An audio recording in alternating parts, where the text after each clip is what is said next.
The Trump impeachment drama is going at lightning speed. Breaking Trump News Live TV. If the Trump administration has riveted the world a family saga of unexpected power, spiked with geopolitical tension and market upheaval, the latest twist has international observers wary and agog as Democrats pursue an impeachment inquiry into the president. House Intelligence Committee Chairman Adam Schiff, who is leading that probe, told CNN on Friday that there will be a busy couple weeks coming up despite a scheduled congressional recess, and that he expects subpoenas and witness interviews to take place as expeditiously as possible.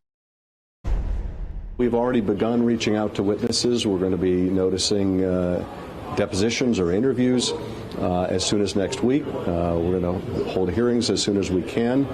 We expect subpoenas to go out, more subpoenas to go out first thing next week as well.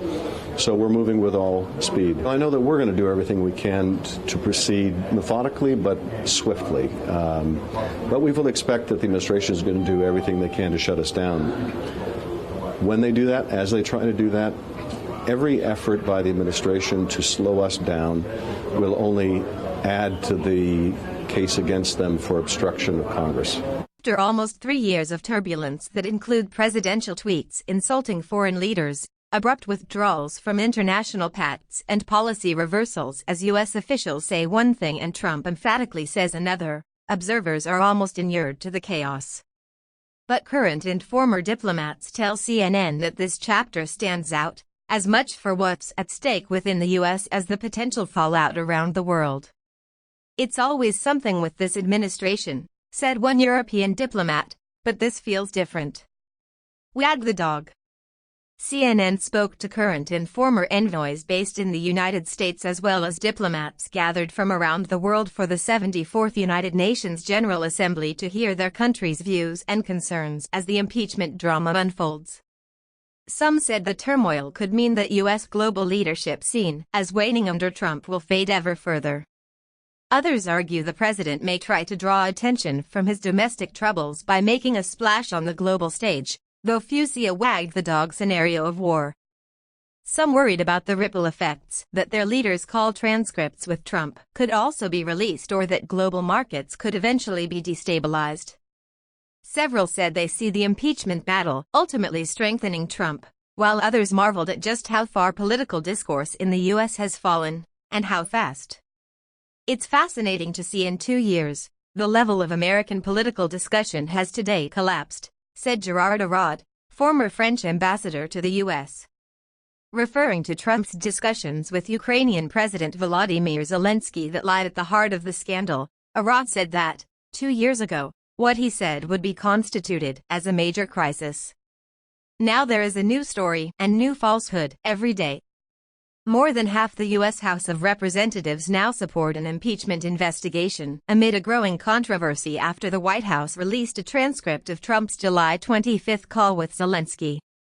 CNN spoke to current and former envoys based in the United States as well as diplomats gathered from around the world for the 74th United Nations General Assembly to hear their country's views and concerns as the impeachment drama unfolds. Some said the turmoil could mean that U.S. global leadership seen as waning under Trump will fade ever further. Others argue the president may try to draw attention from his domestic troubles by making a splash on the global stage, though few see a wag the dog scenario of war. Some worried about the ripple effects that their leaders call transcripts with Trump could also be released or that global markets could eventually be destabilized. Several said they see the impeachment battle ultimately strengthening Trump, while others marveled at just how far political discourse in the U.S. has fallen, and how fast. It's fascinating to see in 2 years, the level of American political discussion has today collapsed, said Gerard Araud, former French ambassador to the U.S. Referring to Trump's discussions with Ukrainian President Volodymyr Zelensky that lied at the heart of the scandal, Araud said that, 2 years ago, what he said would be constituted as a major crisis. Now there is a new story and new falsehood every day. More than half the U.S. House of Representatives now support an impeachment investigation amid a growing controversy after the White House released a transcript of Trump's July 25 call with Zelensky. The president delayed aid to Ukraine before he pressed Zelensky to investigate former Vice President Joe Biden's son, Hunter.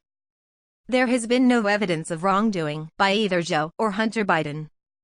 Senior White House officials then endeavored to conceal records of the call, according to the complaint by a whistleblower.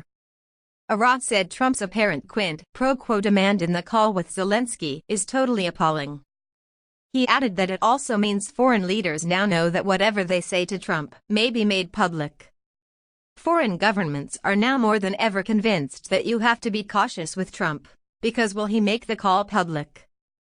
And he is totally unpredictable, Arad said. Russian Foreign Minister Sergei Lavrov made clear Friday that his country finds the transcript release totally unacceptable.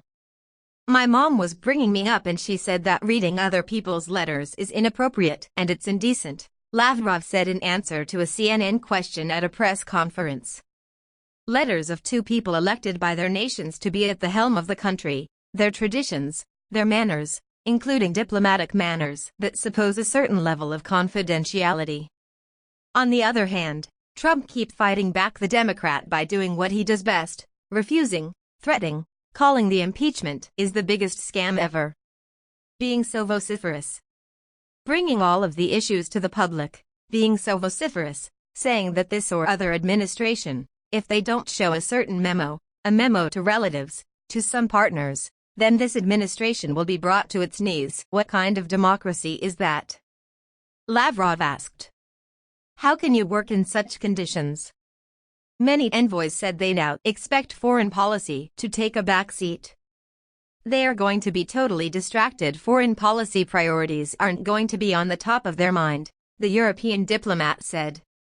A diplomat from an allied government worried that if Trump is distracted, he will not be able to make decisive decisions on important issues like non-proliferation. That envoy said his government had been expecting the U.S. to turn inward. The distractions would have come anyway because of the 2020 campaign, but they're now coming earlier and will last longer. One diplomat from the Asia-Pacific hinted that his country wouldn't mind if the U.S. was less engaged in international affairs. Trump presented himself as being some sort of peacemaker, but we don't believe he will achieve anything in North Korea. We're very unhappy with the course of things in Iran, the diplomat said. We feel U.S. policy has exacerbated tensions with Iran, and we don't see how the U.S. or Israel is safer than it was before. While some envoys raised the prospect that Trump might turn inward, one Western diplomat suggested the president might try to change the subject by looking overseas. At some point, he could turn the focus to foreign policy, as a diversion, the diplomat said of Trump, ruling out the possibility of intentional conflict. Sometimes you might have people who like to create tension, be combative, go to war to divert attention, the diplomat said.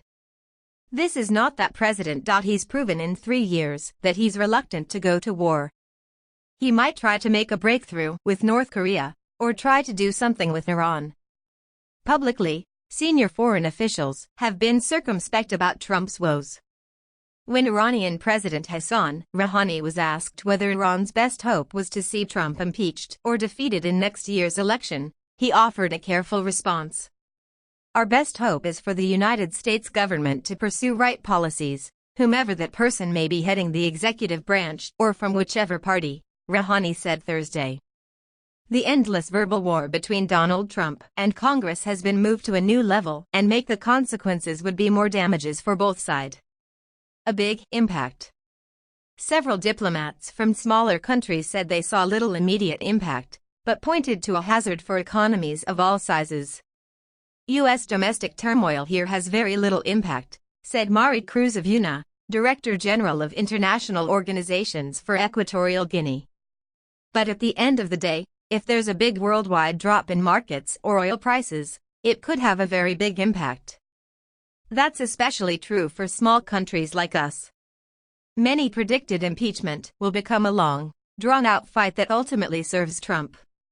Trump's impeachment will last forever, said the envoy from an allied government, adding that he believes the president's Democrat opponents don't have the numbers in the Senate to succeed, but they can use it to damage him through the campaign. The Western diplomat said his country thinks it will actually strengthen the president. This is our read. Go back to the 1990s. Former President Bill Clinton was impeached, and then he was re-elected.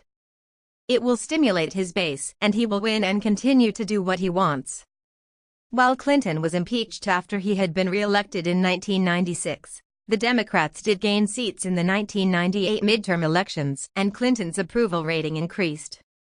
So, the Congress has to be very careful because Trump still got allies take over in the Senate, and the historic impact which happened with Bill Clinton would lead the Trump campaign of 2020 takes advantages involved to the matter. 2020 Democratic presidential candidate Beto O'Rourke said Saturday that the single best thing to unify the country would be for President Donald Trump to resign for his actions related to Ukraine.